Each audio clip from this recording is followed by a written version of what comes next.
யோசுவாவின் புஸ்தகம் 1ஆம் அதிகாரம் 5ஆம் வசனத்திலிருந்து 9ஆம் வசனம் முடிய உள்ள வார்த்தைகளை உங்களுக்கென்று உரிமை பாராட்டி நாம் இணைந்து வாசிப்போம். நீ உயிரோடு இருக்கும் நாளெல்லாம் ஒருவனும் உனக்கு முன்பாக எதிர்த்து நிற்பதில்லை. நான் மோசேவோடு இருந்தது போல உன்னோடும் இருப்பேன். நான் உன்னை விட்டு விலகுவதும் இல்லை, உன்னை கைவிடுவதும் இல்லை. பெலன் கொண்டு திட மனதாயிரு. இந்த ஜனத்தின் பிதாக்களுக்கு நான் கொடுப்பேன் என்று ஆணையிட்ட தேசத்தை நீ அவர்களுக்கு பங்கிடுவாய். என் தாசன் ஆகிய மோசே உனக்கு கற்பித்த நியாயப்பிரமாணத்தின்படியெல்லாம் செய்ய கவனமாய் இருக்க மாத்திரம் மிகவும் பலன் கொண்டு திட மனதாயிரு. நீ போகும் இடம் எல்லாம் புத்திமானாய் நடந்து கொள்ளும்படி அதை விட்டு வலது இடது புறம் விலகாதிருப்பாயாக. இந்த நியாயப்பிரமாண புஸ்தகம் உன் வாயை விட்டு பிரியாதிருப்பதாக. இதில் எழுதியிருக்கிற வைகளின்படியெல்லாம் நீ செய்ய கவனமாய் இருக்கும்படி இரவும் பகலும் அதை தியானித்து கொண்டிருப்பாயாக. அப்பொழுது நீ உன் வழியை வாய்க்க பண்ணுவாய், அப்பொழுது புத்திமானாயும் நடந்து கொள்வாய். நான் உனக்கு கட்டளையிடவில்லையா? பலன் கொண்டு திடமனதாயிரு, திகையாதே, கலங்காதே. நீ போகும் இடம் எல்லாம் உன் தேவனாகிய கர்த்தர் உன்னோடே இருக்கிறார் என்றார். எத்தனை பேர் நம்புறீங்க கர்த்தர் உங்க கூட தான் இருக்கிறாரா? கையை உயர்த்தி சொல்லுங்க, கர்த்தர் என் கூட இருக்கிறாரு, என் குடும்பத்தோட கர்த்தர் இருக்கிறாரு. நான் கை வைத்து செய்கிற பிரயாசத்துல எல்லாம் கர்த்தர் என் கூடவே இருக்கிறார். கர்த்தர் ஒரு மனுஷனோடு இருக்கும்போது அவனை வெற்றி உள்ள ஒரு வாழ்க்கையை வாழ உதவி செய்கிறவர் மாத்திரம் இல்லை, அவனை நல்லா ஆக்குற தேவனாகவும் இருக்கிறார். நல்ல வாழ வைக்கிற ஒரு தேவன். பக்கத்தில் பார்த்து சொல்லுங்க, நம்முடைய ஆண்டவர் என்ன செய்வார் நம்மளை? எத்தனை பேர் நினைக்கிறீங்க நான் நல்லா வாழணுன்ற ஆசை உங்களுக்கு இருக்கா?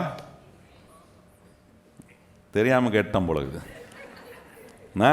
நல்லா வாழணுன்ற ஆசை இருக்கிறவங்களாம் கையை வைத்தி அல்லையா சொல்லுங்க பார்ப்போம். வாழவே விருப்பம் இல்லை பாஸ்டர் அப்படி சொல்கிற கூட்டமும் இருக்கும். அதை நான் கேட்க விரும்பலை. ஆனால் நம்ம நல்லா வாழணும் அப்படின்றது தேவன் இந்த வெற்றியில் வைத்திருக்கிற ஒரு மிகப்பெரிய ஒரு ஆசீர்வாதம். ஒரு மனுஷன் வெற்றிகரமாக ஆவி ஆத்துமா சரீரத்தில் வாழ்கிறான்னா அவன் நல்லா வாழ்கிறான்னு அர்த்தம். Is living well. நான் சொல்கிறத நீங்கள் இன்னைக்கு சிந்திக்க வேணும். நம்முடைய ஆண்டவர் நம்மளை நல்லா வாழ வைப்பதில் கவனம் வைக்கிற தேவனாக இருக்கிறார். கர்த்தர்கிட்ட வந்துட்டு நான் நல்லா வாழ முடியாமல் இருக்கிறேன்னா அது ஆண்டவருக்கு விருப்பம் அல்ல. என் உழைப்பில் நான் நல்லா வாழணும், என்னுடைய பிரயாசத்தில் நான் நல்லா வாழணும், என் குடும்பத்தில் நான் நல்லா வாழணும், கணவன் மனைவி என்கிற உறவில் நான் நல்லா வாழணும், எல்லா பந்தத்திலும் நான் எப்படி இருக்கணும்? நல்லா வாழணும். Living well is a successful life. நல்லா வாழ்கிற ஒரு வாழ்க்கை இருக்கு பாருங்க, அது ஒரு வெற்றிக்கான ஒரு அறிகுறி. ஆனால் இன்னைக்கு பிசாசு ஜனங்களுடைய வாழ்க்கைக்குள்ள, விசேஷமாய் கிறிஸ்தவ மக்களுடைய வாழ்க்கைக்குள்ள இந்த பொருளாதார வாழ்க்கையில் நல்லா வாழ முடியாதபடிக்கான எல்லா தடைகளையும் கொண்டு வருகிறான். ஏன்னா பொருளாதாரம் ரொம்ப முக்கியம் பாருங்க, வாழ்வாதாரத்துக்கு ரொம்ப முக்கியமான ஒன்று. ஆண்டவர் அதை நமக்கு வேதத்தில் சொல்லி வச்சிருக்கிறாரு. அதிலும் நான் வெற்றிகரமாக இருக்கணும், பொருளாதார வாழ்க்கையிலும் நான் வெற்றிகரமாக வாழணும். ஆனால் நாளுக்கு நாள் கடன் என்ன செய்யுதுன்னா ஒரு மனுஷனை நல்லா வாழ விடாமல் அவனை கீழே கொண்டு போக ஒரு நிலைக்கு கொண்டு போகிறது. நல்லா வாழ்கிறதுக்கு என்ன அறிகுறினா ஒவ்வொரு நாளும் நான் கடன்லேருந்து வெளியே வரேன் பாருங்க, அது நல்லா வாழ்கிறதுக்கான அறிகுறியாக இருக்குது. வேதத்தில் ஆண்டவர் கடனை ரத்து செய்வதை குறித்து ஏராளமான சம்பவங்களை வேதத்தில் சொல்லி வச்சிருக்கிறாரே. எதுக்கு சும்மா அங்கே சொல்லி வச்சுட்டு அதை நான் என் கண்ணில் பார்க்காம அதை கவனம் செலுத்தாமல் அதை இக்னோர் பண்ணிட்டு வாழ்கிறதுக்கா? நல்லா கவனிக்கணும். சில நேரம் கிறிஸ்தவ மக்கள் இதெல்லாம் எனக்கு ஒத்து வராது அப்படின்னு நம்ம ஒதுக்கி வச்சிடறோம். சில காரியங்கள்லாம் எதெல்லாம் நம்மளை ஆசீர்வதிக்க கர்த்தர் சொல்லியிருக்கிறாரோ அதெல்லாம் நான் நிறைய நேரம் ஒதுக்கிடுறேன் பைபிளில். அது எனக்கு வேண்டான்னு நான் நினைக்கிறேன். அதனால தான் ஆண்டவர் நீங்கள் வேண்டான்னு நினைக்கிறத ஊழியக்காரன் மூலமாக எடுத்து இது பைபிளில் இருக்குது, கண்ணை திறந்து கொஞ்சம் பாரு, இந்த சத்தியம் உனக்கு வேலை செய்யும், இந்த சத்தியம் உன்னை விடுவிக்கும், இந்த சத்தியம் உன்னை கடன்லேருந்து வெளியே கொண்டு வரும். நாளுக்கு நாள் கடன்லேருந்து நான் வெளியே வருவேன். கையை உயர்த்தி சொல்லுங்க, நாளுக்கு நாள் நான் என்ன செய்கிறேன்? கடன்லேருந்து. ஏறக்குறைய 6 மாதமாக இதை பேசிகிட்டு இருக்கிறேன். இது கொஞ்சம் கூட உள்ள இறங்கலன்னு வச்சுங்க, அப்போ நான் சொல்கிறேன் நம்ம மனுஷனாக இருக்கிறதுக்கே அர்த்தம் இல்லை. இவ்வளோ முறை கர்த்தர் நமக்கு சொல்லியும் நம்ம இந்த காரியத்தை நம்பாம இந்த விஷயத்தில் நம்ம வாழ்க்கை மாறுவதுக்கு கர்த்தர் வச்சிருக்கிற அனுகூலத்தை நாம் பயன்படுத்தாம வாழ்கிறேன். நான் சொல்கிறேன், நான் புத்திமான் இல்லை, புத்தி இல்லாத ஒரு மனுஷனாக நான் இருக்கிறேன். வேதம் சொல்லுகிறது, புத்தி இல்லாத மனுஷனை கர்த்தர் எதுக்கு ஒப்பிடுறாருன்னா, தன்னுடைய வீட்டை மணலின் மேல் கட்டின ஒரு மனுஷனுக்கு ஒப்பிடுறாரு. புத்தி உள்ள ஒரு மனுஷனை யாருக்கு ஒப்பிடுறார்? கற்பாறையின் மேல் தன் வீட்டை கட்டுகிறோம். புயல் வரும், வெள்ளம் வரும், பல கஷ்டங்கள் வரும், ஆனால் அவன் நிலைத்திருப்பான். பொருளாதாரத்தில் பல கஷ்டங்கள், பல நெருக்கடி வந்தால் நான் நிலைத்திருக்கணும், நான் வாழ்ந்திருக்கணும், நான் நல்லா வாழணும்னு சொன்னால் ரொம்ப முக்கியமானது ஆண்டவர் நம்ம கொடுக்குற இந்த சத்திய வசனத்தை கேட்டு இதில் ஆண்டவர் கடனை ரத்து பண்ணுவதுக்கு, பொருளாதார ஆசீர்வாதத்துக்கு கர்த்தர் என்னெல்லாம் வச்சிருக்கிறார் என்பதை கொஞ்சம் கவனமாக கொஞ்சம் ஆராய்ந்து, சில நேரத்தில் சில காரியத்தை ஆராயணும். பாருங்க, ஆராய்ந்தா நிறைய விஷயங்கள் நம்முடைய வாழ்க்கைக்கு, நம்முடைய நடைமுறை வாழ்க்கைக்கும், நம்முடைய வாழ்க்கையில் போய்கொண்டிருக்கிற பிராக்டிக்கல் இஷ்யூஸ் ஆஃப் லைஃபுக்கு ஆண்டவர் அற்புதமான தீர்வுகளை இந்த வேத புஸ்தகத்தில் கர்த்தர் நமக்கு சொல்லி கொடுத்துருக்கிறார். பாருங்க, போன வாரம் உங்களுக்கு காண்பித்தேன் எப்படி இயேசுநாதர் கடன் பட்டதை, வரியை கட்ட வேண்டியது நிமித்தமாக இயேசு கடன் பட்டவராக இருந்தார். அந்த கடனை கூட ஆண்டவர் எப்படி ரத்து செய்வதற்கு ஒரு அற்புதத்தின் வழியை உண்டு பண்ணுகிறார்ன்றதை கவனிச்சு பாருங்க. அப்ப என்ன பார்க்கிறோம்? ஆண்டவர் நான் கடன்ல இருந்தா அதுல இருந்து வெளியே வரணும்னு என் மேல அக்கறை வைக்கிறார். பக்கத்துல பார்த்து சொல்லுங்க, நீங்க கடன்ல இருந்தா கடன்ல இருந்து வெளியே வரணும்னு கர்த்தருக்கு உங்க மேல அக்கறை இருக்கு. எனக்கு ஆண்டவர் சொன்னது, இந்த நாட்களில் நீ போதிச்சுட்டே இரு, இந்த சபைக்கு வர்றவங்க எவ்வளோ பெரிய ஆழமான கடனில் இருந்தாலும் இந்த சத்தியம் அவங்களுக்குள்ள வேலை செய்யும் போது அந்த கடன்லேருந்து நான் அவங்கள விடுதலை பண்ணி காட்டுவேன் என்று ஆண்டவர் சொன்னதுனால தான் இதை தைரியமாக பேசுகிறேன். நிறைய பேருக்கு வேலை செய்த, இன்னும் வேலை செய்யாதவங்க எங்கே இருப்பீங்கன்னா அதை உங்களுக்கு வேலை செய்வதற்காக தான் ஆண்டவர் மறுபடியும் பேசுகிறாரு.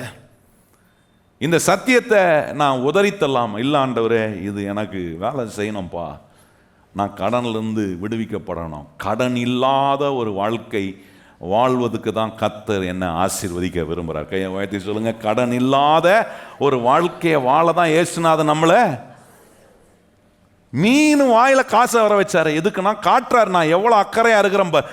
எந்த கடனாலும் இயேசுநாதர் வரியை கட்ட வேண்டியது நிமித்தமாக கடன் பட்டதை கூட நிவர்த்தி செய்ய தேவன் உபயோகப்படுத்தின வழிகளை நம்ம கவனிக்கிறோம்.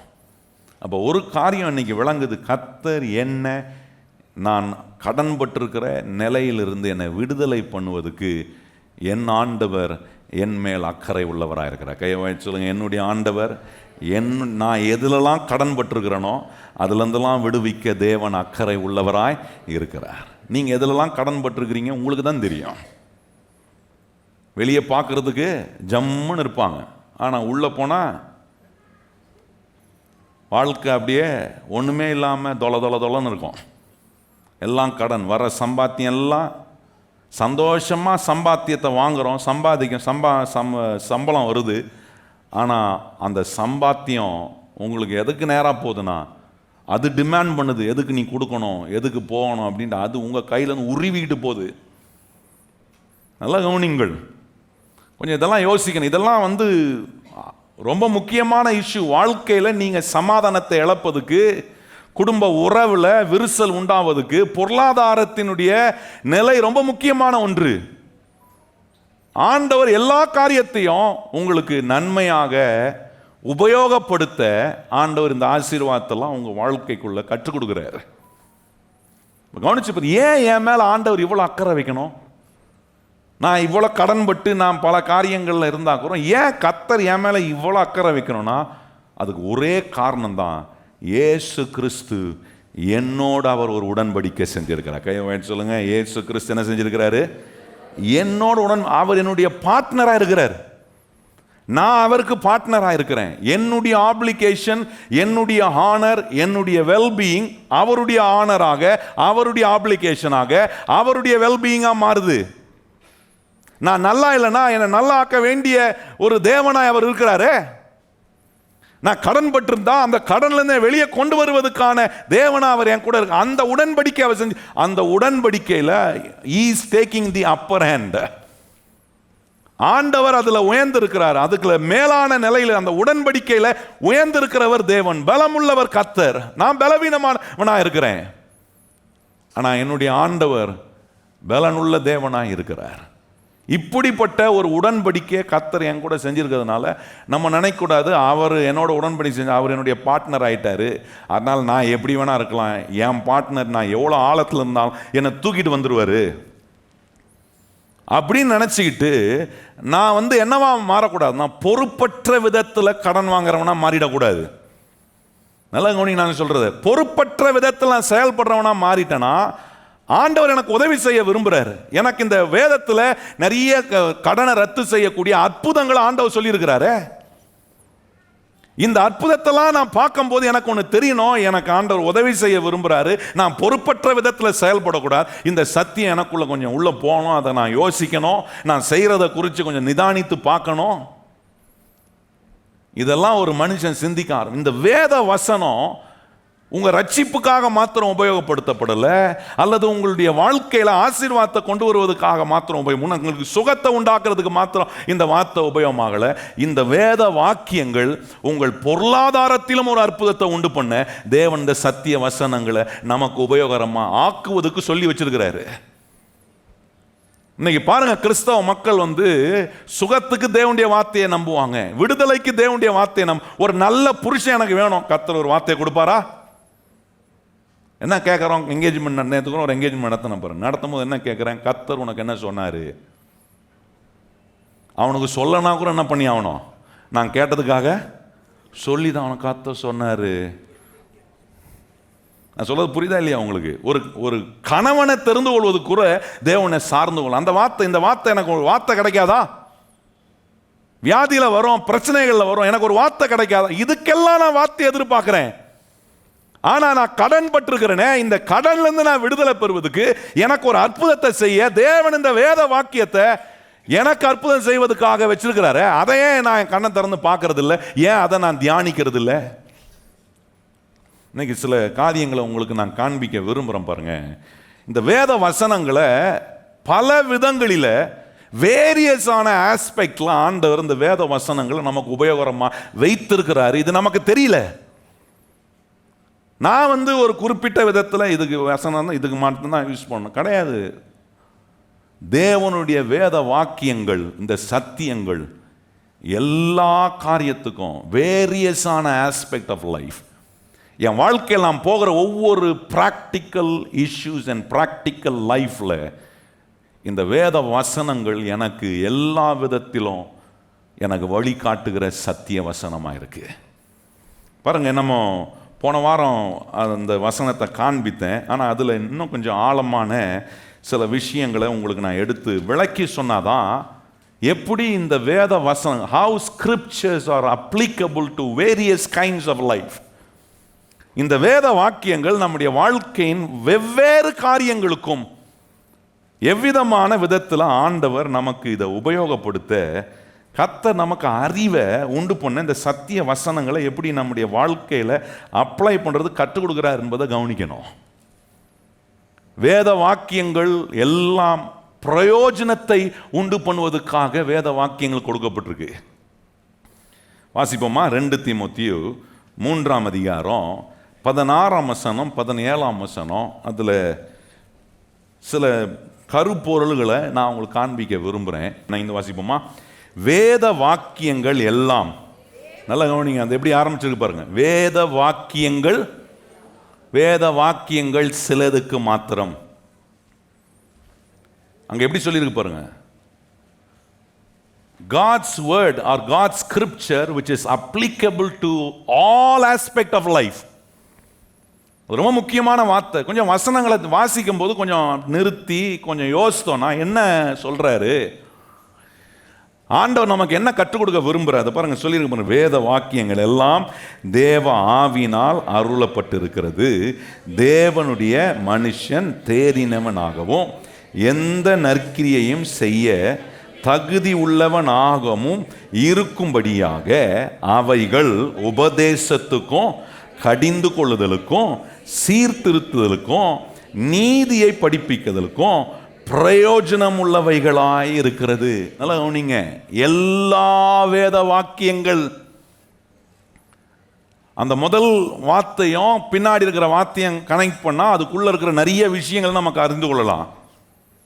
எல்லா தேவனுடைய வேத வாக்கியங்களும் பரிசுத்த ஆவியானவரால நமக்கு அருளப்பட்டிருக்கிறது. அந்த எல்லா வேத வார்த்தையும் எல்லா பிரயோஜனத்தையும் ஒரு மனுஷனுக்கு கொண்டு வருது.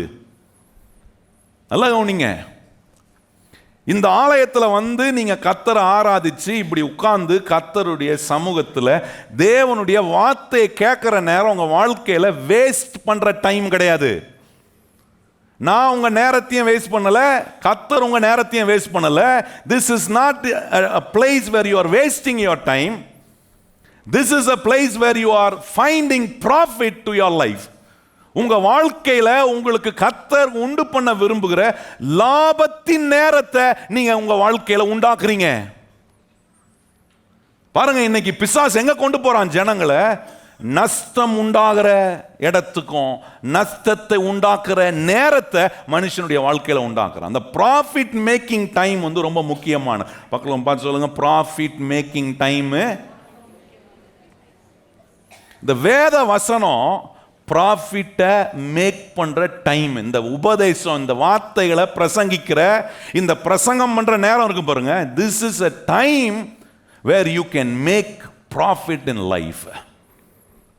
வாழ்க்கையில போய்கொண்டிருக்கிற நடைமுறை பிரச்சனைகள், நடைமுறை இஷ்யூஸ் ஆஃப் லைஃப்ல உங்க வாழ்க்கையை லாபகரமாக்குறனா நஷ்டமான ஒரு காரியமா இருக்கா?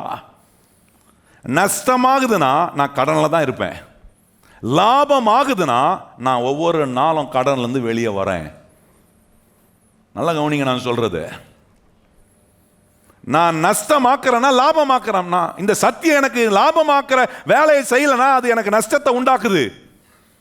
இந்த வசனம் நஷ்டத்தை உண்டாக்கல, இந்த வசனம் எனக்கு வேலை செய்யாதபடிக்கு நான் தடுத்து நிறுத்த வேண்டிய எல்லா காரியத்தையும் செய்கிறேன். அதனால எனக்கு லாபத்தை கொண்டு வரல. எனக்கு ப்ராஃபிட் மேக்கிங் டைமா இல்லை, எனக்கு லாஸ் மேக்கிங் டைம் ஆயிடுது. பகலும் பார்த்து சொல்லுங்க, பிளஸிங் சென்டர் சபை தேவனுடைய வார்த்தையை கேட்கிற நேரத்தில் உங்க வாழ்க்கையில லாபத்தை கொண்டு வருகிறது. கொண்டு வருதா? லாபத்தை கொண்டு வர நேரத்தில் உட்காந்து பேன்னு உட்காந்துருக்கூடாது. நான் பிரசங்கம் பண்ற நேரம் இருக்கு பாருங்க, இது உங்க வாழ்க்கையில கர்த்தர் உண்டு பண்ணுகிற லாபத்தை உண்டு பண்ணுகிற நேரம். லாபம் கிடைக்கும். ஒரு தொழில் செய்றீங்க, ஒரு வியாபாரம் செய்றீங்க, ஒரு வேலை செய்றீங்க, லாபம் வருதுன்னா என்ன பண்ணுவீங்க? படுத்து தூங்குவீங்களா? மூக்கு மொழியெல்லாம் பிதுங்கிட்டு கண்ணெல்லாம் தூக்கம் வந்தாக்குறோம், கண்ணில் தண்ணி அடிச்சுக்கிட்டு என்ன பண்ணுவோம்? இல்லைன்னா என்ன சொல்லுவோம்? பக்கத்தில் 2 பலார்னு போடு, நான் தூங்கினா எனக்கு ப்ராஃபிட் வர நேரத்தில் என்ன பண்ணக்கூடாது. அப்படிலாம் உங்களை யாரும் பலார்னு அடிக்க சொல்ல போகிறதில்ல. ஆனால் இங்கே வந்தால் என்ன பண்ணுறான் பிசாசு? அவனுக்கு தெரியும் இது இந்த இடம், இந்த ஆலயம் கர்த்தர் போதிக்கிற நேரம் உங்கள் வாழ்க்கையை லாபம் ஆக்கும் என்று பிசாசுக்கு தெரிஞ்சு இந்த சரீரத்தை என்ன பண்ணுறான்னா சோர்வாக்கி மனசை வேற எங்கேயாவது போக வச்சுட்டு,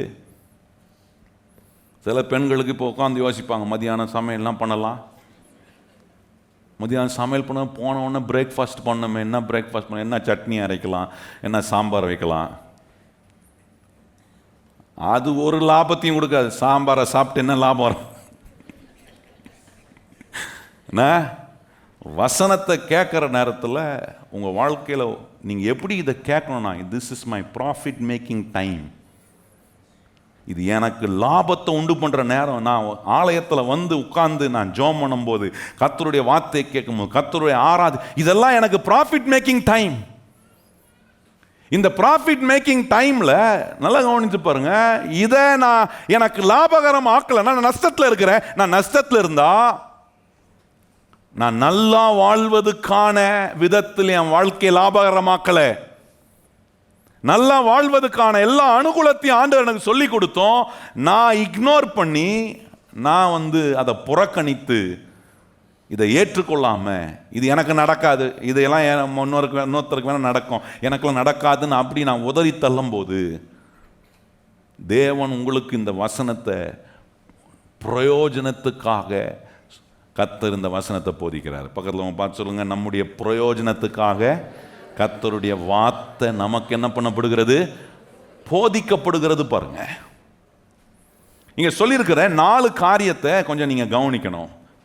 எல்லா வேத வாக்கியங்களும் வாழ்க்கையின் எல்லா practical life, practical issues of life, நல்லா நான் சொல்றதை கவனிக்கணும். நடைமுறை வாழ்க்கை, நடைமுறை வாழ்க்கையில் இருக்கிற எல்லா பிரச்சனைகளுக்கும், எல்லா காரியங்களுக்கும் இந்த வேத வசனம் உங்களுக்கு லாபத்தை கொடுக்க முடியுன்ற நம்பிக்கையோட கேட்பீங்கன்னா, நான் சொல்றேன், அது அற்புதமான விளைவுகளை உங்க வாழ்க்கைக்குள்ள உண்டாக்கும். பாருங்க, அங்க சொல்லும்போது சொல்றாரு, எல்லா வேத வசனமும் உங்கள் பிரயோஜனத்தை உண்டாக்கக்கூடிய வேத வசனமா இருக்குன்னு பார்க்க ஆரம்பிச்சேன்னா, அது எனக்கு சுகத்தை கொடுக்கும், எனக்கு விடுதலையை கொடுக்கும், சமாதானத்தை கொடுக்கும், எனக்கு பொருளாதார ஆசீர்வாதத்தையும் உண்டு பண்ணும், கடன்ல இருந்து என்னை வெளியே கொண்டு அந்த லாபத்தை எனக்கு உண்டாக்கும், அந்த பிரயோஜனத்தை எனக்கு உண்டாக்கும். இங்க பிரயோஜனம் சொல்லியிருக்கிற இடத்துல ஆங்கிலத்தில் ப்ராஃபிட்டபிள்னு வருது. ப்ராஃபிட்டபிளான ஒரு காரியத்தை ஆண்டவர் இந்த வேத வசனத்தின் மூலமா ஒரு மனுஷனுக்குள்ள உண்டாக்க விரும்புறாரு.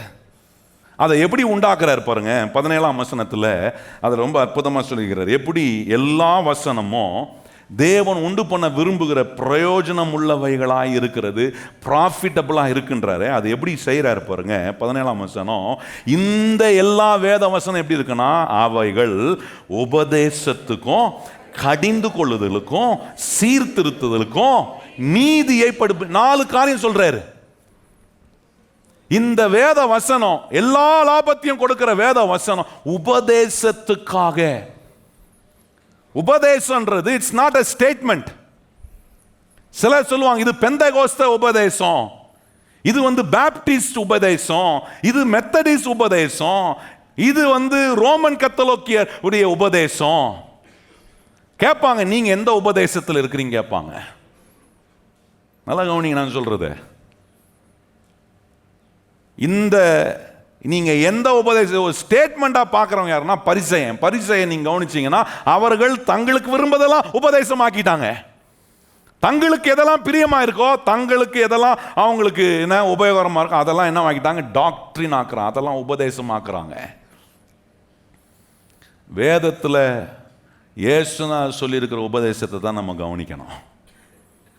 பெந்தகோஸ்தே உபதேசம் கிடையாது, என்ன பாப்டிஸ்ட் உபதேசம் கிடையாது, என்ன அதே மாதிரி மெத்தடிஸ்ட் உபதேசம் கிடையாது. வேதத்தில் ஒரே உபதேசத்தை தான் கர்த்தர் வச்சிருக்கிறார். அந்த உபதேசத்தை இயேசுநாதர் எவ்வளோ அற்புதமாய் போதித்தார்னு கொஞ்சம் கவனிச்சு பாருங்க. மத்தேயு சுவிசேஷத்தில் கவனிச்சிங்கன்னா, இயேசுநாதர் போதிக்கிற உபதேசம் எப்படிப்பட்டதா இருக்குன்னு பாருங்க. இயேசுநாதர் போதித்த உபதேசம் மனுஷனால் உண்டாக்கப்பட்ட உபதேசம் இல்லை. மனுஷன் நினைச்சதெல்லாம் உபதேசமாக்குறான் பாருங்க, அப்படி இல்லை. இங்கே சொல்கிறார் பாருங்க, சில காரியங்களை நான் வாசிக்க விரும்புகிறேன். மத்தேயு சுவிசேஷம் 6ஆம் அதிகாரம் 7ஆம் அதிகாரத்தில் சில காரியங்களை உங்களுக்கு எடுத்து காண்பிக்க விரும்புகிறேன். 25ஆம் வசனத்துல வாசிப்போமா? என்ன உபதேசம் பண்றாரு பாருங்க இயேசுநாதர். மலை பிரசங்கத்தில் இயேசுநாதர் பண்ண உபதேசத்தை கொஞ்சம் கவனிச்சு பாருங்க. மத்தேயு 5, 6, 7 இதெல்லாம் உபதேசம்.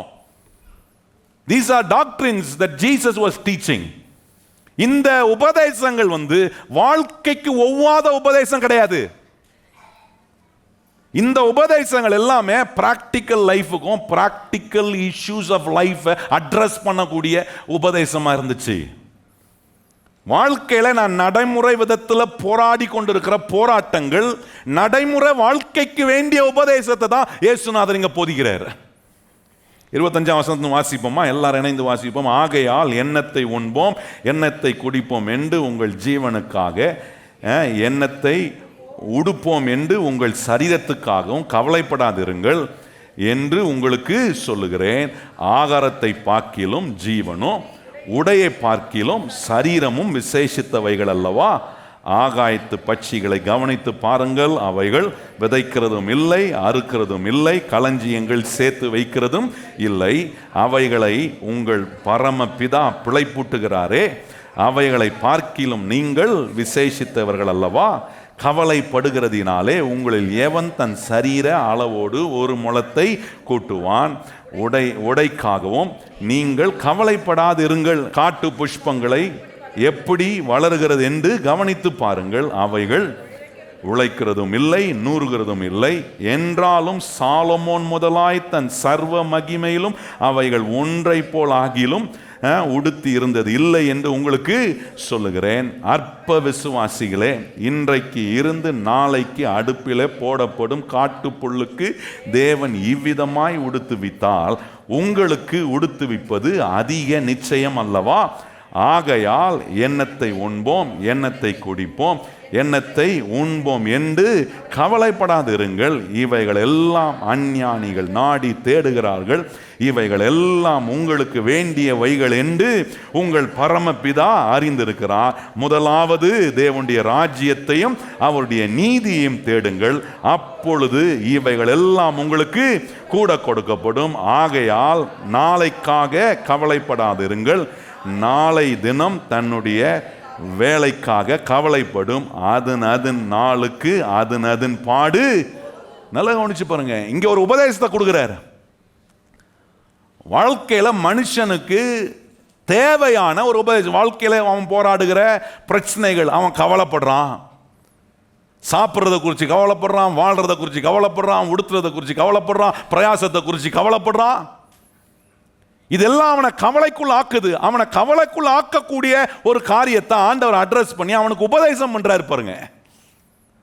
இந்த உபதேசத்தை ஆண்டவர் அங்க பண்ணும்போது இந்த 7ஆம் அதிகாரத்தில் கடைசி 2 வசனம் பாருங்க. அதுல சொல்லி இருக்கு, இயேசு இந்த வார்த்தைகளை சொல்லி முடித்த போது அவர் வேத பாரியரை போல போதியாமல் அதிகாரமுடையவராய் அவர்களுக்கு போதித்தபடியால் ஜனங்கள் அவருடைய, நல்ல கவனிங்க, அதான் போதகன்னா உபதேசம், போதகத்தை குறித்து ஆச்சரியப்பட்டாங்க. ஏன் ஆச்சரியப்பட்டானா, எப்பா இவர் பேசுற உபதேசம் வாழ்க்கையின் நடைமுறை வாழ்க்கைக்கு உபயோகரமா இருக்கு, என் வாழ்க்கையை மாத்துதே, என்னை நல்ல ஆக்குதே, என் வாழ்க்கையை லாபகரமான விதத்தில் இந்த தேவன் மாத்துறாரே.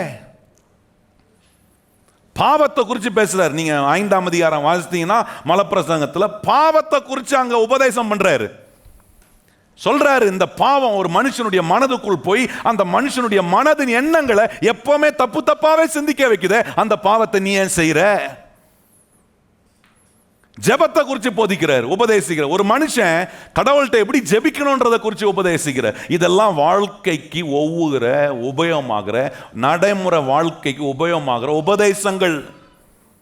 இந்த உபதேசம் என்ன பண்ணுதுன்னா அந்த மனுஷனை லாபகரமான ஒரு மனுஷனா மாத்துது. சொல்றாரு, உன்னுடைய ஜெபம் வீண் ஜெபமா, வீண் வார்த்தை நிரம்பின ஜெபமா இராதபடிக்கு ஜெபம் பண்ண வேண்டிய விதம் என்னது என்பதை ஆண்டவர் அங்க சொல்லி மலப்பிரசங்கத்தெல்லாம் சொல்லி தராரு பாருங்க. இதெல்லாம் உபதேசங்க. இந்த உபதேசத்தை ஒரு மனுஷன் கேட்கும் போது அவன் அந்த காரியத்தை விட்டு விலகணும், அந்த வாழ்க்கையை நல்லா ஆக்கணும். இந்த விஷயத்துல நான் நல்லா ஆகிறது கர்த்தர் சொல்லி கொடுக்குது. என் வாழ்க்கைக்கு, என் பிராக்டிக்கல் வாழ்க்கைக்கு ஆப்டா இருக்கே, நிச்சயமா இதை நான் கை கொண்டா மாற முடியுமே. அதனால்தான் இங்க நம்ம வாசித்தோம், ஜனங்கள் அவர் போதித்த அந்த போதகத்தை கேட்டு, உபதேசத்தை கேட்டு ஜனங்கள் ஆச்சரியப்படுற, இப்படி ஒருத்தர் நமக்கு சொல்லி கொடுத்ததே இல்லையே. இந்த பரிசேயர்கள் வந்து தங்களுடைய அவர்களுடைய உபதேசத்தை கொண்டு வந்து நமக்கு திணிக்கிறார்களே. ஆனா இவர் இங்கே வந்து போதிக்கிற உபதேசம் என் வாழ்க்கையை படம் போட்டு காட்டுதே.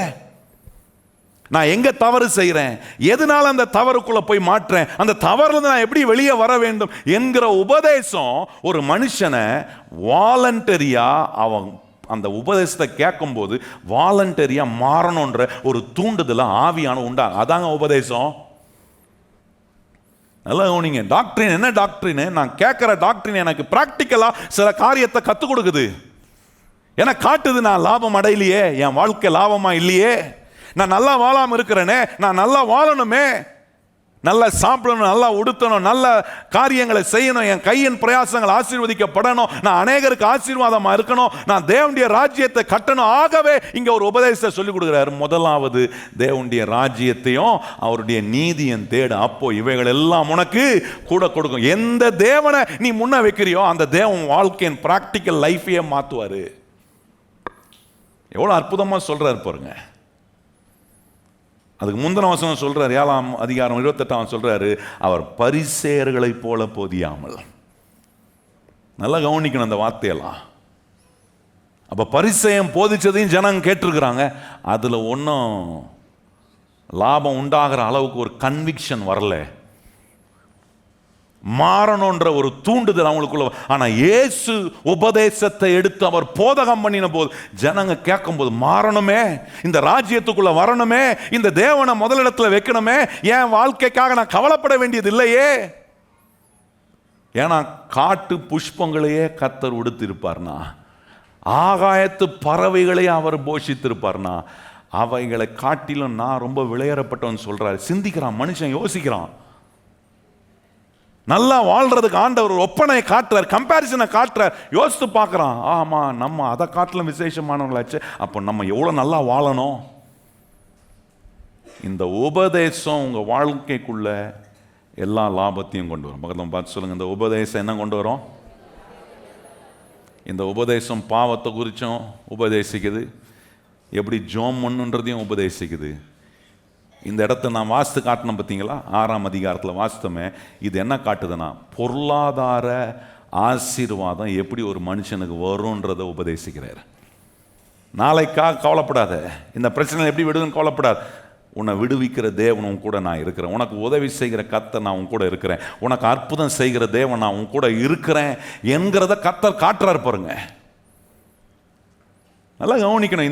இந்த உபதேசம், இப்படிப்பட்ட உபதேசம் என்ன செய்யணும்னா, இப்போ 2 தீமோத்தி 3ஆம் அதிகாரம் பாருங்க, என்ன செய்ய, இந்த மாதிரி உபதேசம் என்ன செய்யணும், ஒரு மனுஷனை மாறாம இருக்க விடவே விடாதுங்க, அவனை நிச்சயமா மாத்தோம். இந்த உபதேசம் என்ன பண்ணும், அங்க சொல்லியிருக்கு பாருங்க.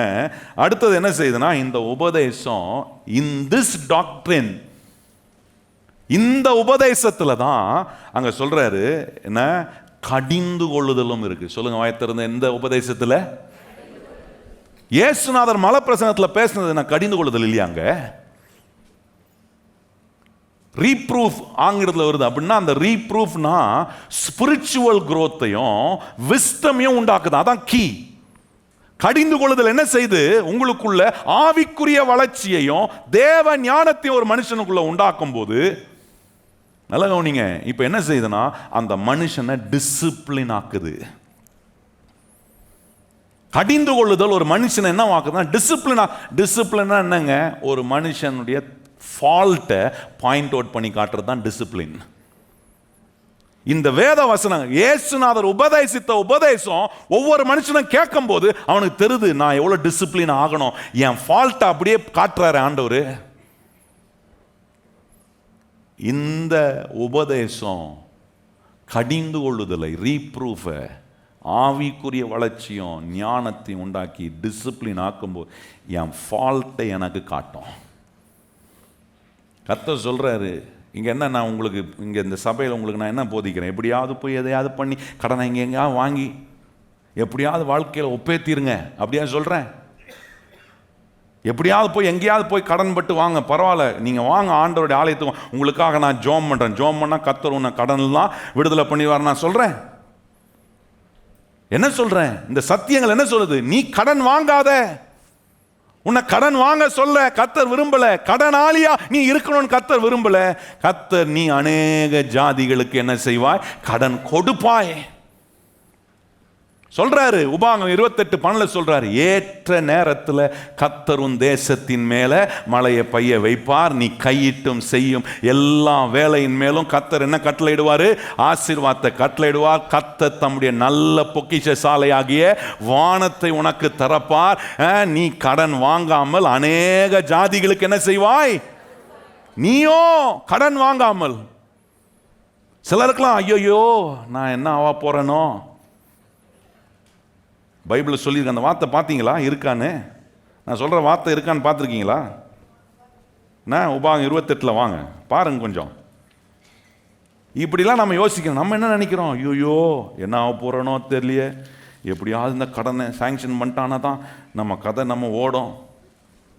12ஆம் வசனம் பாருங்க, சொல்லியிருக்கு பாருங்க, ஏற்ற காலத்தில் உன் தேசத்தின் மேல் மழை பெய்யும், நீ கையிட்டு செய்யும் வேலைகள் எல்லாம் ஆசீர்வதிக்கவும் கர்த்தர் உனக்கு தமது நல்ல பொக்கிஷ சாலையாகிய வானத்தை தரப்பார், நீ அநேக ஜாதிகளுக்கு கடன் கொடுப்பாய். சொல்லுங்க சொல்லுங்க, நீயோ ஐயோ அப்படி இல்லை. சிலருக்கெல்லாம் கடன் வாங்கணும், ஐயோ ஐயோ போச்சு. ஒரு அம்மா, இந்த செய்தியை நான் சொல்லி கொண்டிருக்கும் போது நம்ம சர்ச்சைக்கு ஒரு அம்மா வந்து சொன்னாங்க, பாஸ்டர் நீங்கள் போதிக்க ஆரம்பித்ததுலேருந்து நான் கடன் கேட்குறதையே விட்டுட்டேன் பாஸ்டர், கடன் வாங்குறதையே விட்டுட்டேன்னு சொன்னாங்க. நான் சொன்னேன், என்னைக்கு விட்டீங்களோ அன்னைக்கு உங்களுக்கு ஆசீர்வாதம் ஆரம்பிச்சிருச்சு. கர்த்தர் உங்கள் மேலே மழையை பெய்ய வைப்பார், நல்ல பொக்கிஷசாலியாகிய வானத்தை கர்த்தர் உங்களுக்கு தரப்பார். நீங்கள் அவரை நம்பி வாழுங்க. சிலர் வந்து உட்காந்து இவ்வளோத்தையும் கேட்டுட்டு எத்தனை முறை போய் கடன் வாங்கியிருக்கிறீங்க? இது எங்கன்னா சொல்லியிருக்கு, நீயோ அந்த நீயோன்றதுல அங்கே வரணும். நான் வந்து ஐயோ அப்படின்னு போயிடக்கூடாது. நிறைய பேருடைய வாழ்க்கை கடன் வாங்கி ஐயோ தான் இருக்கு. கடன்பட்ட ஒரு மனுஷன் வாழ்க்கையில தன்னை இன்னும் ஆழமான நிலைக்கு கொண்டு போறான். ஆபத்தை அவன் வாழ்க்கையில இன்னும் நோண்டி வர வச்சுக்கிறான். இதுக்கு மேல விலைக்கு சொல்ல முடியாது. இன்னைக்கு பிரச்சனைகளை நோண்டி நானே அந்த பிரச்சனைக்குள்ள அந்த ஆழத்துக்குள்ள போய் நானே விழுறேன்னா, அப்படிப்பட்ட நமக்கும் கர்த்தர் சொல்றாரு, இன்னைக்கு அப்படிப்பட்ட சூழ்நிலை இருக்கிற எனக்கும் இயேசு அற்புதத்தை செய்ய, எனக்கு உதவி செய்ய, என்னை விடுவிக்க கர்த்தர் என்னோட செய்திருக்கிற உடன்படிக்கை நிமித்தமா எனக்கு கர்த்தர் உதவி செய்வார். கையை வயதை சொல்லுங்க, என்னோட கர்த்தர் செஞ்சிருக்கிற உடன்படிக்கை நிமித்தமா எனக்கு உதவி செய்யறார். உதவி செய்யும் போது என்ன பண்றார்? உபதேசம் பண்றாரு. நல்லா கவனிக்கணும். உதவி செய்யும் போது எப்படி செய்யறாரு? உபதேசம் பண்றாரு. உபதேசம் வந்து என்ன செய்யுதுன்னா, கடிந்து கொள்ளுதலை நம்ம வாழ்க்கைக்குள்ள கத்து கொடுக்குது. இதெல்லாம் கத்து கொடுத்து ஆண்டவர் சொல்றாரு, நீயோ கடன் வாங்காம இருப்பாய். கையை வாழ்த்தி சொல்லுங்க, நானோ. சொல்லுங்க எல்லாரும் வாழ்த்தது, நானோ என்ன பண்ண மாட்டேன், நானோ கடன் வாங்கி கொண்டே இருப்பேன். கையை உயர்த்தி சொல்லுங்க, நானோ கடன் வாங்குவதில்லை. யோசிக்கலன்னா பாஸ்டர் சும்மா பைத்தியக்காரத்தனமாக சொல்லிட்டுக்கிறாரு. பைத்தியக்காரத்தனமாக இன்னைக்கு இருக்கும். ஆனால் கர்த்தர் இந்த சத்தியத்தை வேலை செஞ்சு உங்களை கடன்லாம் வெளியே கொண்டு வருவார் பாருங்க. நிறைய பேர் உங்களை பைத்தியக்காரன்னு பார்த்தவங்களாம் அன்னைக்கு உட்காந்து வாயை பொழந்துட்டு ஆச்சரியமாக பார்ப்பான், எப்படி உனக்கு நடந்துச்சு, எப்படி வெளியே வந்த? எனக்கு உபதேசிக்க ஒரு கர்த்தர் இருக்கிறாரு, எனக்கு கடிந்து கொள்ள எனக்கு ஒரு தேவன் இருக்கிறார். அந்த சத்தியம் என்ன செஞ்சுச்சுன்னா என் பிராக்டிக்கல் லைஃபையே மாத்துது, என் லைஃப் ஸ்டைலையே மாத்துதுங்க. நல்லா கவனிங்க, இந்த உபதேசம் உங்க லைஃப் ஸ்டைலையே மாற்றும். பக்கத்தில் பார்த்து சொல்லுங்க, கர்த்தர் நமக்கு உபதேசிக்கிற இந்த உபதேசம் என்ன பண்ண என்னுடைய லைஃப் ஸ்டைல், வாழ்க்கை முறையே மாத்துது. மாறும். இந்த சத்தியத்தை கேட்டா கண்டிப்பா மாறியே ஆகணும். மாறாம இருக்க நீங்க ஒன்றும் கர்த்தர் கிடையாது. ஆண்டவர் தான் சொல்லுங்க, நான் கர்த்தர். சிலர் கிறிஸ்தவன் நினைச்சுக்கிறாங்க, நான் கிறிஸ்தவன், நான் மாறுவதில்லை. கர்த்தர் சொல்றார், அவர் தான் மாறாதவர், மற்ற எல்லாத்தையும் மாற்றுவார். கையை உயர்த்தி சொல்லுங்க, அவர் மாறாதவர். என்ன அவர் விரும்புகிறபடி என்ன பண்ணுவாரு? அதுக்கு தான் உபதேசிக்கிறார். உபதேசத்து கூட கொண்டு வர்றாரு. என்ன கொண்டு வர்றாரு? கடிந்து கொள்ளுதலை கொண்டு வர்றாரு. என்ன டிசிப்ளினாக என் ஃபால்ட்டை எனக்கு அப்படியே காட்டுறாரு, நான் எங்க தப்பு பண்றேன். இந்த உபதேசம், இந்த கடிந்து கொள்ளுதல் எனக்கு என்ன செய்யுதுன்னா சொல்றாரு. அதுக்கு அடுத்தது செய்கிற இன்னொரு காரியம் அங்கே சொல்றாரு பாருங்க. சொல்றாரு, இந்த உபதேசம் என்னை கடிந்து கொள்ளுது. இந்த கடிந்து கொள்ளுதல் என்ன பண்ணுதுன்னா என்னை சீர்திருத்தும், நீதியை படிப்பிக்கிறதுக்கும் பிரயோஜனமா இருக்கு. 2 தீமோத்தேயு 3:17 சொல்றாரு பாருங்க. It is a doctrine which brings reproof and correction and instruction. அப்படின்னா என்ன பண்ணுதுன்னா அது சீர்திருத்துதலும் நீதியை படிப்பித்ததலும். நீங்க இந்த சத்தியங்கள் நமக்கு என்ன சொல்லுதுன்னா, நமக்கு இன்ஸ்ட்ரக்ஷன் கொடுத்துட்டே இருக்கிறாரு. நீதியை படிப்பிக்கிறதுனா ஒரு ரைட்டான இன்ஸ்ட்ரக்ஷனை ஆண்டவர் கொடுக்கிறாரு. சொல்றாரு, கடன் வாங்கினா நீ கடன் யார்கிட்ட கை நீட்டி கடன் வாங்கினியோ அவனுக்கு நீ என்னவா இருக்கிற? அடிமையா இருக்கிற. சொல்றாரு, இன்ஸ்ட்ரக்ஷன் கொடுக்குறாரு. நீதியை படிப்பிக்கிற சொல்றாரு. உன்னை நீ கடனாளியா, நீ அடிமையா இருப்பதுக்காக நான் உன்னை ரட்சிக்கலப்பா. உன்னோட நான் உடன்படிக்கை செஞ்சிருக்கிறேன் எதற்காக? நீ இன்னும் அடிமையா வாழ்றதுக்காகவா உன்னோட நான் உடன்படிக்கை செஞ்சிருக்கிறேன்? என் கை கத்தருக்கு நேரம் மாத்திரம் தான் உயரம். கையை உயர்த்தி சொல்லுங்க, என் கை எங்க உயரம்? என் ஆண்டவர்கிட்ட நான் எவ்வளவு வேணாலும் கேட்டு, என்ன எப்படி வேணாலும் ஆண்டவர்கிட்ட நான் மண்டாடி நான் ஆண்டவர்கிட்ட கேட்கலாம். ஆனா ஒரு மனுஷங்கிட்ட போய் மண்டாடக்கூடாது. நல்லா கவனிங்கள், இன்னொரு மனுஷங்கிட்ட போய் மண்டாடக்கூடாது. ஐயா எனக்கு உதவி செய்யுங்க, ஐயா இதை பண்ணுங்க, அதை செய்யுங்க, கிடையாது. நான் ஆண்டவர்கிட்ட போய் நான் எப்படி வேணாலும் மண்டாடலாம். ஆண்டவரே நீர் என்னோட உடன்படிக்கை செஞ்சிருக்கு, உம்முடைய உபதேசம் எனக்கு சொல்லிக் கொடுக்குது. ஆண்டவரே நீர் கடிந்து கொள்வதை எனக்கு சொல்லிக் கொடு, என்னை சீர்திருத்துவ நீர் சொல்லுகிறீரே, எனக்கு நீதியை படிப்பிக்கிறீரே. இவ்வளோ அனுகூலத்தை வச்சு ஆண்டவரே வைத்திருக்கும் போது நான் ஆண்டவரே எங்கேயும் போய் நிற்கக்கூடாதுப்பா. என் உழைப்பிற்கு நேராக கர்த்தர் தம்முடைய நல்ல பொக்கிஷ சாலை ஆகிய வானத்தை கர்த்தர் என்ன செய்வீர்? திறப்பீர். ஏற்ற நேரத்தில் என்ன பண்ண வைப்பீர்? மழையை பெய்ய வைப்பீர். ஆகவே நான் என்ன செய்ய மாட்டேன்? கடன் வாங்க மாட்டேன். அநேக ஜாதிகளுக்கு என்ன செய்வேன்? கடன் கொடுப்பேன். நானோ என்றா சொல்லணும், நானோ என் குடும்பமோ என்றால் கடன் வாங்க மாட்டோம். இதை ஒரு ஸ்டேட்மெண்ட்டாக கொண்டு வந்து வைங்க உங்கள் வாழ்க்கையில். வச்சு பாருங்க, கர்த்தர் உங்களுக்கு எப்படி அற்புதம் செய்கிறாருன்னு கொஞ்சம் வேடிக்கை பாருங்க. இப்படி கர்த்தர் சொன்னதை ஒரு மனுஷன் தன் வாழ்க்கையில கர்த்தர் கொடுத்த உபதேசத்தையும் கடிந்து கொள்ளுதலையும் சீர்திருத்தலையும் நீதியை படிப்பிப்பதிலையும் கொண்டு வந்து அவன் வாழ்க்கையில முன்ன வைக்கும் போது நான் சொல்றேன், இந்த வசனம் அவனுக்கு எல்லா பிரயோஜனத்தையும் உண்டாகும். சொல்லுங்க, இந்த வசனம் எல்லா பிரயோஜனத்தையும் அந்த மனுஷனுடைய வாழ்க்கையில நிச்சயமா உண்டாக்குங்க. இப்படி இந்த வசனத்தை எனக்கு உபதேசமா எடுக்கிறேன்னா எப்படி உபதேசமா எடுக்கிறேன்? என் ப்ராக்டிக்கல் லைஃபுக்கு, என் ப்ராக்டிக்கல் இஷ்யூஸ் ஆஃப் லைஃப்ல இந்த உபதேசம் எனக்கு அப்ளிகபிள் ஆகுதா, அட்ரஸ் பண்ணுதா? நல்லா கவனித்து பாருங்க.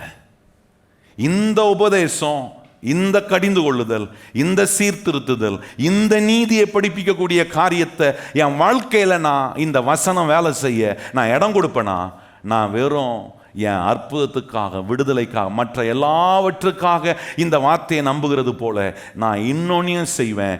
எனக்கு கர்த்தர் பொருளாதாரத்தில் ஒரு அற்புதத்தை உண்டாக்குவார் என்று இந்த வேதத்தை நான் நம்புறேன். நல்ல கவனிங்கள் கர்த்தருடைய பிள்ளைகளே. இன்னைக்கு அநேக கிறிஸ்தவர்கள் என்ன செய்யறது இல்லைன்னா இதை நம்புறது இல்லை. ஒரு முடவன் நடக்க இந்த தேவனுடைய வசனம் பயன்படுத்துச்சே, ஒரு செவிடனுடைய காதை திறக்க இந்த வேத வசனம் பயன்படுத்துச்சே, ஒரு குருடனுடைய கண்ணை திறக்க இந்த வேத வசனம் பயன்பட்டுச்சே, அந்த அற்புதத்தில் நம்புறேன். ஆனா பொருளாதாரத்தில் எனக்கு ஒரு அற்புதம் நடக்கணும், அதுல எனக்கு ஒரு ஹெசிடேஷன் இருக்கு. எனக்கு எப்படி நடக்கும்? என் பொருளாதாரத்தை, என் கடன்லாம் எப்படி ரத்தம் ஆகும்? நல்லா கவனிங்க கர்த்தருடைய பிள்ளைகளே.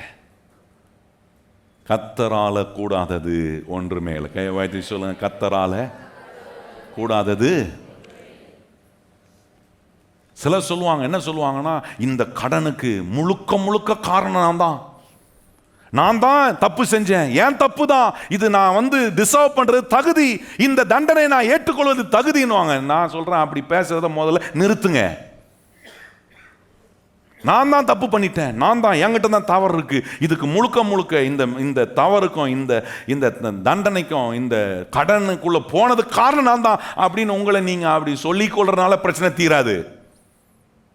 நல்ல கவனிங்கள். அப்படி பேசுறதை நிறுத்தி நான் என்ன செய்யணும்? ஆண்டவரே எனக்கு உதவி செய்ய ஒரு தேவன் இருக்கிறேன், நான் தவறு செய்திருக்கிறேன் ஆண்டவரே, நான் மனம் திரும்புகிறேன் ஆண்டவரே, இந்த உபதேசம் என்னுடைய வாழ்க்கையினுடைய நடைமுறை வாழ்க்கையை மாற்ற நீர் உம்முடைய வார்த்தை எனக்கு உதவி செய்து, எனக்கு உதவி செய்ய ஒரு தேவன் இருக்கிறேன், என்னோட உடன்படிக்கை உம்மை நோக்கி பார்க்கிறேன் ஆண்டவரே, உம்மிடத்தில் நான் வருகிறேன் ஆண்டவரே. அல்லது சிலர் எப்படி இருப்பாங்கன்னா, சிலர் என்ன சொல்லுவாங்கன்னா, சிலர் அவர்களை பார்த்து எப்படி சொல்லுவாங்கன்னா, இந்த ஆள் பாரு கடனை வாங்கினா கடைசியில் கடனை கட்ட முடியலன்னு இப்போ என்ன சொல்கிறான், இயேசுவே ஒரு அற்புதம் செய்யன்றான். அப்படின்னா இப்படின்னா அப்படின்ற மாதிரி தான் இன்றைக்கி உலகம் இருக்குது. நான் சொல்கிறேன், எப்படி வேணாலும் இன்றைக்கி உங்கள் வாழ்க்கையின் சூழ்நிலை இருந்தாலும் உங்களுக்கு உதவி செய்கிற ஒரு கர்த்தர் இருக்கிறார். அவரிடத்துல திரும்பி வருவீங்கன்னா, if you come back to him, ஆண்டவரிடத்துல நீங்க திரும்பி வருவீங்கன்னா, கர்த்தர் சொல்றார், அவர் உன்னிடத்தில் அவர் திரும்பி வர அவர் வல்லமை உள்ள தேவனாய் இருக்கிறார். இந்த கெட்ட குமாரன் பாருங்க, மூத்த குமாரன் என்ன சொன்னான் தெரியுமா? வீட்டில் தானே இருந்தான், தாப்பன் வீட்டில். அவன் என்ன சொன்னான் தெரியுமா? தம்பி எல்லாத்தையும் இழந்துட்டு வரும்போது என்ன சொன்னான் தெரியுமா? அவனுக்கு தேவை அந்த தண்டனை, அவனுக்கு தேவை. அவனுக்கு போனான்ல, எடுத்துட்டு போனான்ல, அப்பவே எனக்கு தெரியும் எல்லாத்தையும் இழந்துட்டு ஒன்னும் இல்லாதவனா, ஓட்ட கையா, வெறுமையா அவன் திரும்புவான் எனக்கு தெரியும் அப்படின்னு சொல்றான் பாருங்க. இந்த கெட்ட குமாரன் போய் எல்லாத்தையும் இழந்தானே, கடன் படாமலா இருந்திருப்பான்னு நினைக்கிறீங்க? கையில் இருந்த எல்லாத்தையும் செலவழிச்சு எல்லாத்தையும் காலி பண்ணி எங்கெல்லாம் கடன் வாங்க முடியுமோ வாங்கிட்டு கடைசியில் எவனும் கடன் கொடுக்காம இருந்ததுனால போய் பண்ணி சாப்பிட்ற ஆகாரத்தை போய் சாப்பிட்ற நிலைக்கு தன்னை கொண்டு போய் விட்டான் பாருங்க. அவனை கடன் வாங்காம வந்திருப்பான்னு நினைக்கிறீங்க? போய் கேட்டிருப்பான். அந்த இடத்துல இருக்கிற அந்த பட்டணத்தில் இருந்த எத்தனையோ பேர்ட்ட போய் கேட்டிருப்பான். அவனும் கொடுத்துருப்பாங்க. இவன் பெரிய இது வரைக்கும் காசு வச்சிருந்தானே, இவன் பெரிய பேக்ரவுண்டு போல, அதனால அவனை நம்பி என்ன பண்ணியிருப்பான், கொடுத்துருப்பான். ஆனால் ஒரு பாயிண்ட் ஆஃப் டைமில் எவனும் இவனை நம்பி கடன் கொடுக்க முடியாமல் போன போது இப்படிப்பட்ட சூழ்நிலைகள் நடந்திருக்க வாய்ப்புகள் 100% இருக்கு. அப்படிப்பட்ட நேரத்தில் ஒருத்தனை எனக்கு கொடுக்க மாட்டானே கடனு, அதனால என்ன ஆயிடுச்சுன்னா போய் பன்றிக சாப்பிட்ற ஆகாரத்தை சாப்பிடும் போது அவனுக்கு உணர்வு வருது, இல்லை எனக்கு ஒரு நல்ல தகப்பன் இருக்கிறாரே.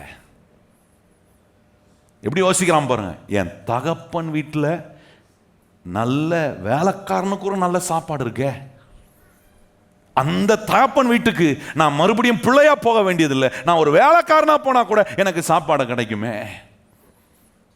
ஆனால் நான் சொல்கிறேன், தகப்பன் எப்பொழுதும் தகப்பனாகவே இருப்பார். கையை உயர்த்தி சொல்லுங்க, நம்முடைய பரலோக தகப்பன் நான் எவ்வளோ தவறு செஞ்சாலும் அவர் தகப்பனா எனக்கு உபதேசித்து, எனக்கு கடிந்து கொண்டு, என்னை சீர்திருத்தி, எனக்கு நீதியை படிப்பித்து என்னை என்ன செய்கிறார்னா, தகப்பனுடைய அன்பினால என்னை ஆண்டவர் என்ன செய்கிறார், சீர்படுத்துகிறார்.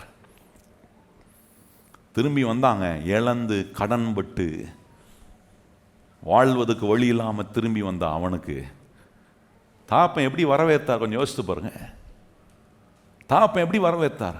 தாப்பனுக்கு தெரிந்து ஒரு மகன் திரும்பி வரானா, அவன் மனம் திரும்பாமல் திரும்பி வரமாட்டான். அவன் என்ன தேடி திரும்பி வரானா, அவனுடைய உள்ளத்துக்குள்ள ஒரு மாறுதல் உண்டாயிருக்கு என்பதை அறிந்த தகப்பன் ஓடி போய் அவன் வருவதற்கு முன்பாக, அதான் தகப்பன். ஆனால் அங்கே மூத்த குமாரன் சொல்றான், அவன் படணும், இதெல்லாம் ரொம்ப கம்மி, இன்னும் கொஞ்சம் அதிகமாக படட்டும் அவன். இன்னைக்கு நிறைய பேர் நம்மளை பார்த்து பேசுறதுக்கு அப்படி இருப்பாங்க. படட்டும், பெருசா பண்ணாரு, இப்போ படட்டும் பாடு. ஆனால் நான் சொல்றேன், பலர் நம்மளை சுற்றி பல விதமாக பேசினா கூட உங்களை விடுவிக்கணும், உங்களை ஆசீர்வதிக்கணும், உங்கள் மேல் அக்கறை உள்ள ஒரு அன்பான தேவன் நமக்கு இருக்கிறார். கையவாதி சொல்லுங்க, ஒரு அன்பான தேவன் இருக்கிறார். அவர் என்ன செய்ய விரும்புகிறார் தெரியுமா? நம்முடைய கடனெல்லாம் நம்மளை விடுதலை செய்ய அவர் அக்கறை உள்ளவராக இருக்கிறார். ஒரு குடிக்காரன் குடி பழக்கத்தை விட்டா அந்த குடும்பத்துக்கு எவ்வளோ சந்தோஷம் வருது பார்த்தீங்களா? வருதா இல்லையா? குடிக்கார புருஷனாக இருக்கிற மனைவிக்கு தான் தெரியும் அது என்ன சந்தோஷம் கொண்டு வரும்னு. வியாதியில் இருக்கிற உங்கள் குடும்பத்தில் ஒருத்தர் வியாதியாக இருந்து அவர்களுக்கு சுகம் கிடைச்சா அந்த குடும்பத்துக்கு எவ்வளோ சந்தோஷம் வரும்.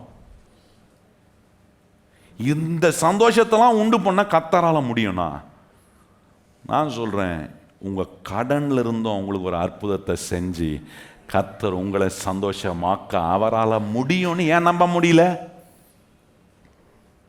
இந்த வேத வாக்கியம் அந்த பிரயோஜனத்துக்கும் எனக்கு இருக்கே. எல்லா தேவனுடைய வேத வார்த்தையும் வசனமோ பரிசுத்த ஆவியானவர் அருளப்பட்டு எந்த மனுஷனும் தேறினவனாகவும் நற்கிரியைகளை செய்யவும் உபதேசத்துக்கும் கடிந்து கொள்ளுதலுக்கும் சீர்திருத்தலுக்கும் நீதியை படிப்பிக்கிறதுக்கும் பிரயோஜனமான இந்த வசனத்தை ஒரு மனுஷன் கை கொள்ளாம போகும்போது இந்த வசனம் அவனுக்கு பிரயோஜனம் உண்டாக்கலன்னா வேற எப்படிங்க அவன் வாழ்க்கையை நல்லா ஆக்குறதுக்கு வழி இருக்கும்? கையை உயர்த்தி சொல்லுங்க, ஆண்டவரே உம்முடைய வசனத்தை நான் நம்புகிறேன். கையை உயர்த்தி சொல்லுங்க. எத்தனை பேர் சொல்லுங்க, இயேசுவே நான் உம்முடைய வசனத்தை நம்புகிறேன்.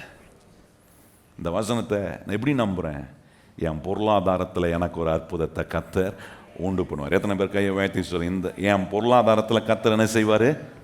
ஒரு அற்புதத்தை எனக்கு கொண்டு வாங்க. பக்கத்தில் பார்த்து சொல்லுங்க, அற்புதத்தை எதிர்பார்த்துருங்க. அற்புதத்தை கொண்டு வந்து உங்களுக்கு குமிப்பாரு கர்த்தர். சொல்லுங்க பக்கத்தில் அவங்க பார்த்து, அற்புதத்தை கொண்டு வந்து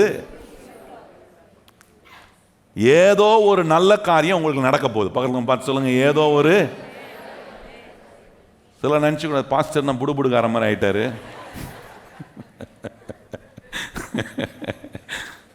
நாம் போதிக்கிறது சத்தியங்க. இந்த வசனம் தான் நல்லதை நமக்கு கொண்டு வந்து சேர்க்கும். இந்த சத்தியம் தான் அற்புதத்தை நமக்கு உண்டு பண்ணும். நம்புங்க. பொருளாதாரத்தில் இப்படி எனக்கு இயேசு ஒரு அற்புதத்தை செய்வார்னு நம்புங்க. அநேக சபையில் இது போதிக்கிறதே இல்லை. இதெல்லாம் பைபிள் இருக்கிற சத்தியம். நாம் போதிச்ச சத்தியங்கள் எல்லாம் எங்க இருந்தோ கொண்டு வந்த யுகிச்சி மனுஷன் சொன்ன உபதேசம் இல்லை. வேதத்தில் சொல்லப்பட்டிருக்க உபதேசத்தை எடுத்து நான் உங்களுக்கு காட்டுகிறேன். கர்த்தர் எப்படி உங்கள் பொருளாதாரத்தில் ஒரு அற்புதத்தை செய்ய முடியும்? இந்த சத்தியத்தை கேட்கும்போது நான் நினைச்ச கூடாது, இது ஆவிக்குரிய சத்தியம் இல்லை, இது மாம்ச சத்தியம், இது கார்னல் டீச்சிங் கிடையாது. இது ஸ்பிரிச்சுவல் டீச்சிங், இது ஆவிக்குரிய சத்தியங்கள். நான் போதிக்கிறது சத்திய வசனத்தை எடுத்து உங்களுக்கு போதிக்கிறேன். எப்படி இந்த சத்திய வசனம் உங்களுக்கு சுகத்தை கொடுக்குமோ, எப்படி உங்களுக்கு விடுதலையை கொடுக்குமோ, எப்படி ஒரு கெட்ட மனுஷனை மாற்றுமோ, நான் கேட்குறேன். அதெல்லாம் பண்ண இந்த வசனத்துக்கு வல்லம் இருக்குன்னா, நான் இந்த வசனத்தை நம்பினா என் பொருளாதாரத்திலும் எனக்கு ஒரு அற்புதத்தை செய்ய கர்த்தர் வல்லவராய் இருக்கிறார் என்று நான் நம்பணும். நல்லா கவனிங்கள். சில நேரம் நம்ம ஆண்டவருடைய ஆசீர்வாதத்தை நம்புறதே இல்லையே. கர்த்தர் இப்படி எனக்கு வாழ்க்கையில கொண்டு வந்து அற்புதத்தை குமிப்பாரு அப்படின்றத நம்புறது இல்லையே. மறுபடியும் பக்கத்தில் பார்த்து சொல்லுங்க, உங்களுக்கு அற்புதத்தை கொண்டு வந்து இயேசுநாதர் உங்க வாழ்க்கையில குமிப்பாரு. சொல்லுங்க, அற்புதத்தை கொண்டு என்ன பண்ணுவாரு? நிறைய பிரச்சனை தான் குமிஞ்சு கிடக்குது வாழ்க்கைக்குள்ள. வீட்டுக்குள்ள போனாலே பிரச்சனை, குப்பைக்குள்ள போற மாதிரி தான். நிறைய பிரச்சனை வந்து குப்பைமேடு மாதிரி இருக்கு. ஆனால் இன்னைக்கு கர்த்தர் சொல்கிறாரு, எவ்வளோ பெரிய குப்பமேடு மாதிரி பிரச்சனை இருந்தாலும் அதனுக்குள்ளே கர்த்தர் அற்புதத்தை கொண்டு வந்து குமிப்பார். கையை வச்சுலாம், அற்புதத்தை கொண்டு வந்து கர்த்தர் எனக்கு இதெல்லாம் நம்பணும். இந்த சத்திய வசனங்களை நம்புங்க. என் வீடு ஒரு அற்புதத்தின் வீடா மாறும். என் வீட்டுக்குள்ள அற்புதத்தை கொண்டு வந்து கர்த்தர் குமிப்பாரு. என் வாழ்க்கைக்குள்ள கர்த்தர் அற்புதத்தை கொண்டு வந்து குமிப்பார் என்று நம்புங்க. நம்புனீங்கன்னா நான் சொல்கிறேன், நிச்சயமாக உங்களுக்கு நடக்கும்.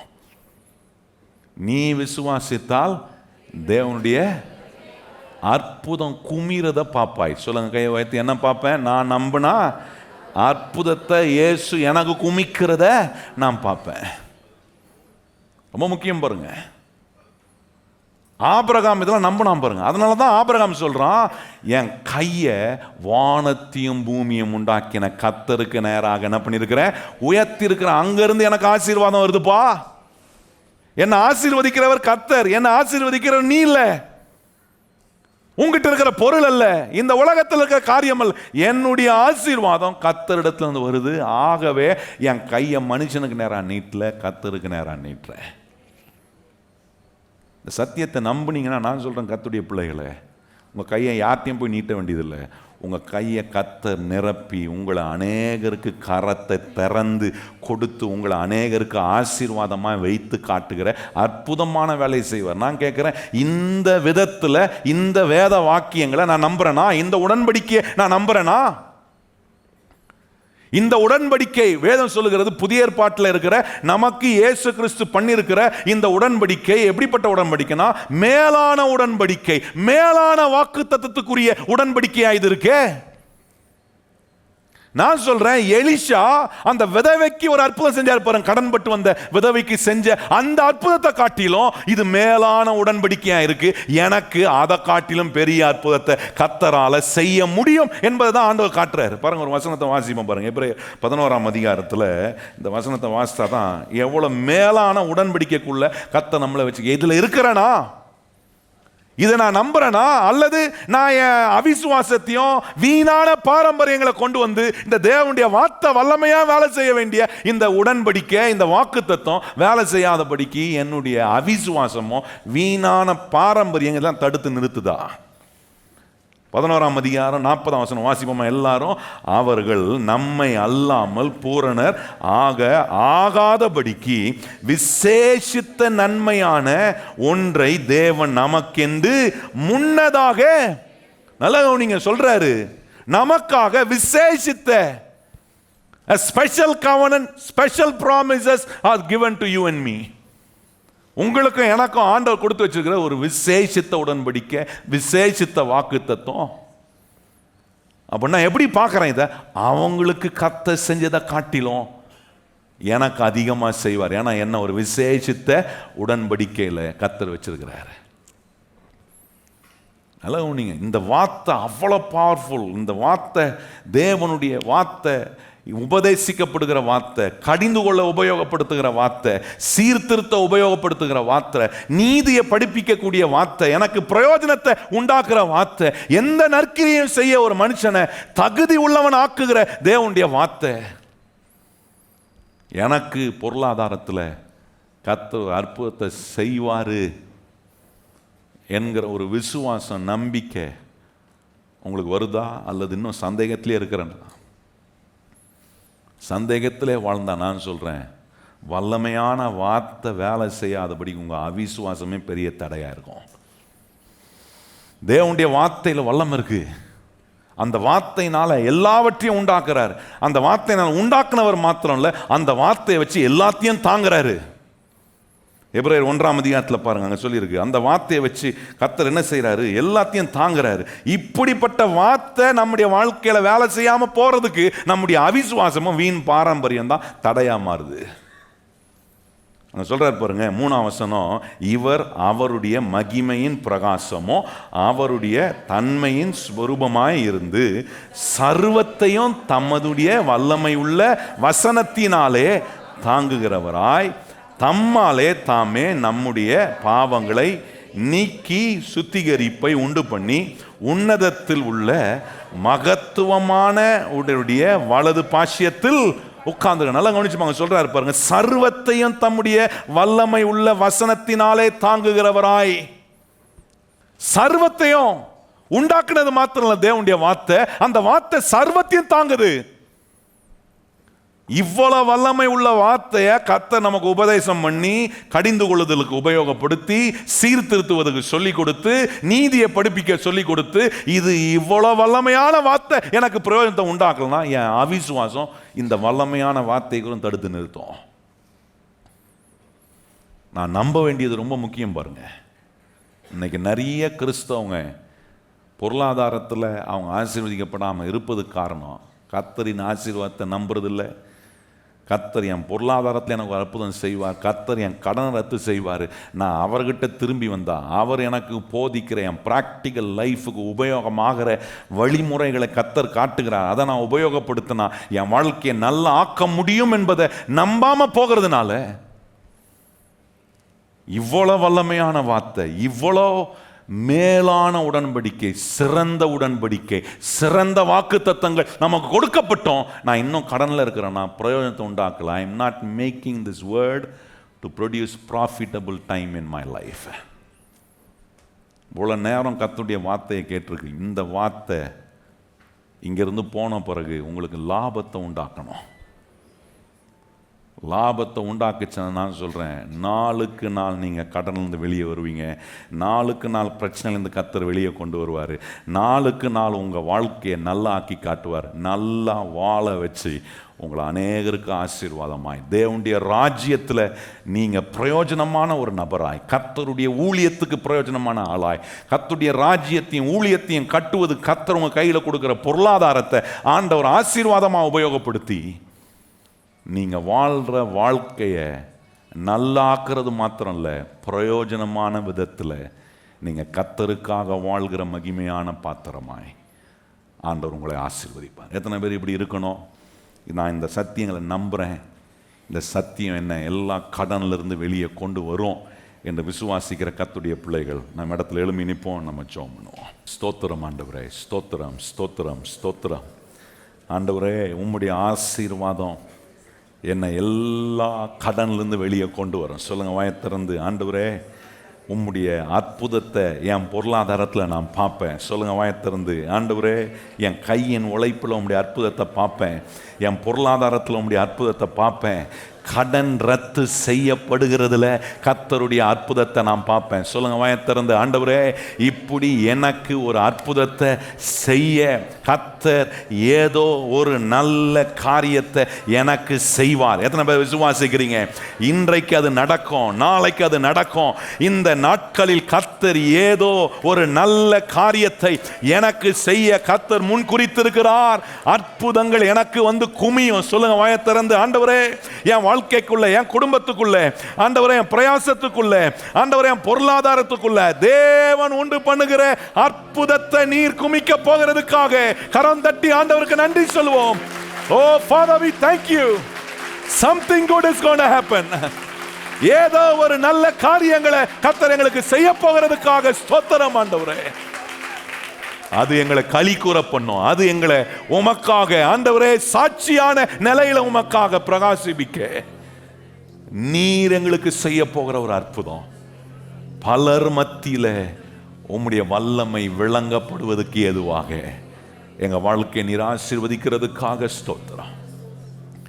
கேட்ட இந்த சத்தியங்கள் எல்லாம் உம்முடைய பிள்ளைகளுக்கு உம்முடைய ஆசீர்வாதமான விளைவுகளை உண்டாக்கட்டும். இயேசு கிறிஸ்துவின் நாமத்தில் ஜெபிக்கிறோம் எங்கள் நல்ல பிதாவே, ஆமென். இப்பொழுது நம்முடைய கர்த்தராகிய இயேசு கிறிஸ்துவினுடைய கிருபையும் பிதாவாகிய தேவனுடைய அன்பும் பரிசுத்த ஆவியானவருடைய அந்யோன்ய ஐக்கியமும் இன்றும் என்றும் சதா காலங்களிலும் நம் அனைவருடன் நிலைத்திருப்பதாக. ஆமென். எல்லாம் இணைந்து சொல்வோம். என் ஆத்துமாவே கர்த்தரை ஸ்தோத்திரி, என் முழு உள்ளமே பரிசுத்த நாமத்தை ஸ்தோத்திரி. என் ஆத்துமாவே கர்த்தரை ஸ்தோத்திரி, கர்த்தர் செய்த சகல உபகாரங்களையும் மறவாதே. ஆமென்.